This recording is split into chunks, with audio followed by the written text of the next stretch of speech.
भारत सरकार गाय को राष्ट्रीय पशु घोषित करे। गाय को राष्ट्रीय पशु का दर्जा दीजिए। जिस गाय को भारत में माँ कहा जाता है, जिसके नाम पर राजनीति होती है, जिसके साथ फोटो खिंचवाकर नेता वोट मांगते हैं, आज उसी गाय को राष्ट्रीय पशु घोषित करने की मांग देश भर में जोर पकड़ रही है। और सबसे बड़ी बात तो यह है कि अब सिर्फ हिंदू संघ ही नहीं बल्कि मुस्लिम संगठन भी खुलकर इस मांग का समर्थन कर रहे हैं। लेकिन सवाल यह है कि अगर देश में मोदी सरकार है, अगर यूपी में योगी सरकार है, अगर हर चुनाव में गौ माता का मुद्दा उठता रहा है, तो फिर आज तक गाय को राष्ट्रीय पशु घोषित क्यों नहीं किया गया? क्या ये सिर्फ चुनावी मुद्दा है या फिर सरकार सच में ऐसा करना ही नहीं चाहती? नमस्कार दर्शकों, आप सब देख रहे हैं देश पक्ष। मेरा नाम खुशी चौधरी है।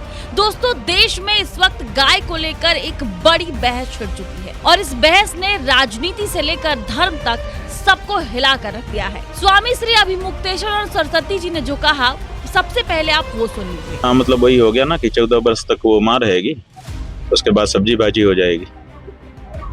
ये इनका हिंदुत्व है। इनके हिंदुत्व की कलई बंगाल के मुख्यमंत्री के वक्तव्य से खुल गई है।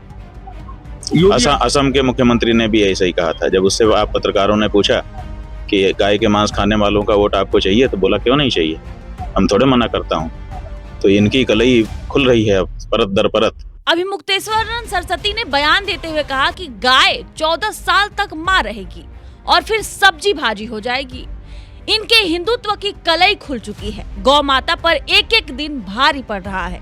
ये बयान सीधे सत्ता पर सवाल खड़ा करता है, क्योंकि जनता भी अब सोशल मीडिया पर पूछ रही है कि जब प्रधानमंत्री नरेंद्र मोदी, सीएम योगी आदित्यनाथ की तस्वीरें गौ माता के साथ दिखाई जाती है, जब मंचों से गौ सेवा की बातें होती हैं, तो फिर गाय को राष्ट्रीय पशु घोषित करने में दिक्कत क्या है? क्या सरकार के पास अधिकार नहीं है या फिर राजनीतिक इच्छा शक्ति की कमी है? अब सुनिए सबसे चौंकाने वाली बात। यूपी के अमरोहा में ईदगाह के बाहर हजारों मुस्लिमों ने मांग उठाई कि गाय को राष्ट्रीय पशु घोषित कर दिया जाए। देहरादून में बकरीद की नमाज के बाद मुस्लिम सेवा संगठन के लोगों ने सेम यही मांग दोहराई। वहाँ के लोगों ने क्या कहा, पहले आप वो भी सुन लीजिए। प्रदेश की हुकूमत से भी, सेंटर की हुकूमत से भी कि गाय को राष्ट्रीय पशु का दर्जा दीजिए। मैं बोलूंगा गाय को आप कहिए कि राष्ट्रीय पशु का दर्जा दीजिए। गाय को राष्ट्रीय पशु का दर्जा दीजिए। गाय को अस्सलाम वालेकुम। अभी हम लोग हैं हमारे ईदगाह में बकरीद का नमाज पढ़ने के लिए आए हैं और हम सब चाहते हैं कि देश में भारत सरकार गाय को राष्ट्रीय पशु घोषित करे, क्योंकि हिंदू धर्म में गाय को एक पवित्र जानवर माना जाता है और हमारे हिंदू भाई गाय को गौ माता बोलते हैं। तो हम उनकी आस्था का सम्मान करते हैं, उनकी आस्था का इज्जत करते हैं। इसलिए भारत सरकार से अपील है, रिक्वेस्ट है कि गाय को राष्ट्रीय पशु घोषित करे, क्योंकि हमारे देश में जो नफरत फैली हुई है वो इसी से फैला हुआ है। और हम चाहते हैं कि भारत में सिख, ईसाई, हिंदू सब कोई मिलजुल कर रहे, भारत में इज्जत, अमन और शांति फैले। तो इसलिए गाय को राष्ट्रीय पशु घोषित किया जाए, हम सबकी ये मांग है। देखिए, दिल्ली, आगरा, पुणे, कई शहरों में मुस्लिम संगठन खुलकर सामने आए हैं। जमीयत उलेमा ए हिंद के अध्यक्ष मौलाना अरशद मदनी ने केंद्र सरकार से मांग की कि गाय को राष्ट्रीय पशु घोषित कर दिया जाए। उन्होंने कहा कि अगर ऐसा होता है तो गाय के नाम पर होने वाली मॉब लिंचिंग और सामाजिक तनाव कम हो सकते हैं। सोचिए, जिस मुद्दे को हमेशा हिंदू बनाम मुस्लिम बनाकर दिखाया गया, आज उसी मुद्दे पर दोनों समुदाय के लोग एक साथ दिखाई दे रहे हैं। और इसी बीच बद्रीनाथ पहुंचे बागेश्वर धाम के धीरेन्द्र कृष्ण शास्त्री ने भी कहा कि देश सचमुच में बदल रहा है। लेकिन सवाल अभी भी वही खड़ा होता है, अगर संत समाज मांग कर रहा है, अगर मुस्लिम संगठन समर्थन कर रहे हैं, अगर करोड़ों लोग गाय को आस्था का प्रतीक मानते हैं, तो आखिर सरकार चुप क्यों है? अब यहाँ सबसे जरूरी सवाल यह है कि क्या केंद्र सरकार कानूनी रूप से गाय को राष्ट्रीय पशु घोषित कर सकती है? जवाब है हाँ, बिल्कुल कर सकती है। और यही बात अब सोशल मीडिया पर सबसे ज्यादा चर्चा में है, क्योंकि राष्ट्रीय प्रतीक घोषित करने का अधिकार केंद्र सरकार के पास होता है। पहले भारत का राष्ट्रीय पशु शेर था, लेकिन 1972 में केंद्र सरकार ने फैसला लेकर बाघ यानी रॉयल बंगाल टाइगर को राष्ट्रीय पशु घोषित कर दिया। यानी सरकार चाहे तो राष्ट्रीय पशु बदला भी जा सकता है और नया घोषित भी किया जा सकता है, लेकिन इसके लिए एक कानूनी प्रक्रिया पूरी करनी होगी। अगर सरकार गाय को राष्ट्रीय पशु घोषित करना चाहे तो सबसे पहले संसद में एक विधेयक यानी बिल लाना पड़ेगा, उसके बाद लोकसभा में पास होगा, फिर राज्यसभा में पास होगा और आखिर में राष्ट्रपति की मंजूरी के बाद कानून बन जाएगा।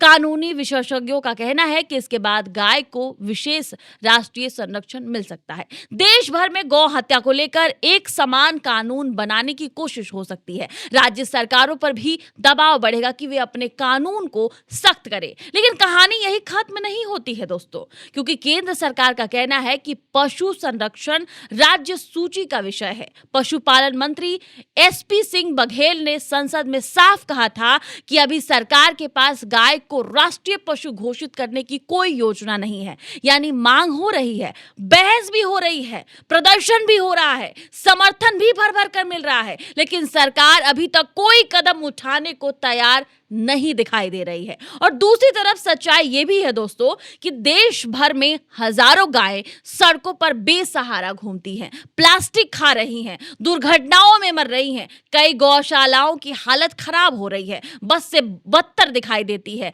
तो सवाल सिर्फ राष्ट्रीय पशु का नहीं है, सवाल ये भी है कि क्या सच में गाय को रक्षा होगी या सिर्फ राजनीति चलती रहेगी। अगर गाय आस्था है तो उसकी रक्षा भाषणों से नहीं, व्यवस्था से होनी चाहिए। अगर गाय संस्कृति है तो उसे वोट बैंक का हथियार नहीं बनाना चाहिए। और अगर आज हिंदू और मुस्लिम समाज दोनों इस मुद्दे पर साथ खड़े दिखाई दे रहे हैं तो शायद ये देश के लिए एक बड़ा संदेश भी है।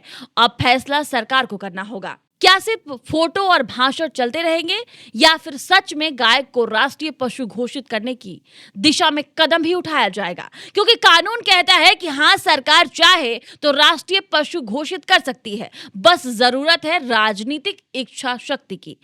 अब आप बताइए, क्या गाय को राष्ट्रीय पशु घोषित किया जाना चाहिए? क्या इससे देश में एकता बढ़ेगी या फिर ये सिर्फ राजनीतिक बनकर रह जाएगा? अपनी राय कमेंट सेक्शन में जरूर लिखिएगा। वीडियो पसंद आया हो तो लाइक जरूर करिएगा, शेयर जरूर करिएगा और चैनल को सब्सक्राइब भी जरूर करिएगा, क्योंकि हम उठाते हैं वो मुद्दे जिस पर देश बात करना चाहता है और देश सुनना भी चाहता है और समझना भी चाहता है। जय हिंद, जय भारत।